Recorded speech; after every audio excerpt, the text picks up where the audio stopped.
So it's all about mamas tonight. But yeah, I'm really excited about this poem. I've really been on this thing about connecting people and kind of squashing our differences and like finding the beauty that we share, you know what I'm saying? Yeah. So I'll tell y'all more about that after this poem, but yeah, poem. I really want to work on my relationship. My heart is currently a mixture of fire and high tide that a lot of times refuses to compromise. I write, she makes imagination real, and we are both art. But art is strong.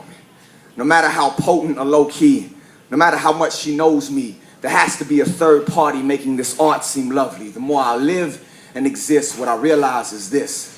It's the people that never learn to compromise for the sake of commitment that end up alone, bitter, and without love. She talks to people a lot sometimes. I listen to people too much. My mind is a mess of imagined expectations and other people's struggle. We met and fell in love in the eye of two storms, learning to be calm together, and the weather and circumstances surrounding us have always been hard. Like remembering to call, like understanding that we won't always understand each other, and that mystery is the beauty of it all, that I will always have to reach further than I'm willing to reach for anyone else to keep her in my arms. Understand, I'm not speaking of dependence, not speaking of needing each other, not saying I would die if we ended, but the way that I love her is the most beautiful miracle I've witnessed. To be so stubborn, we are firmly planted in the truth that at best, love is always a process. It's not a place for you to hide your insecurities and unrest. It's 3 a.m., drunken stumbles home with her head on my chest. It's her breath on the back of my neck. It's holes in the wall and mistakes we choose to learn from then forget. It's my best friend teaching me that sometimes you gotta decide it's worth it. Realize that no person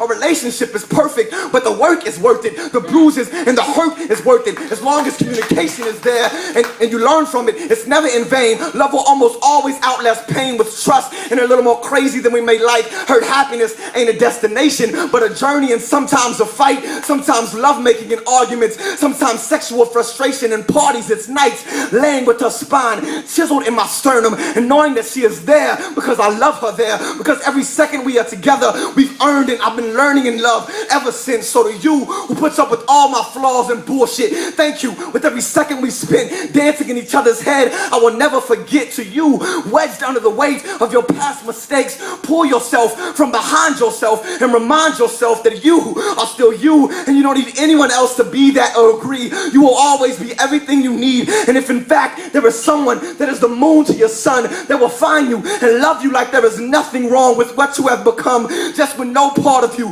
can find anything right with the things you have done, and you know for sure there's no one that will understand, and you stand with clenched hands ready to scream, I am so through with this shit. I really want to work on my relationship. Love humbles you, you know. Makes you feel like there's something here that don't show unless you know it's here. And I know it's here. I love her because she's her. Yeah.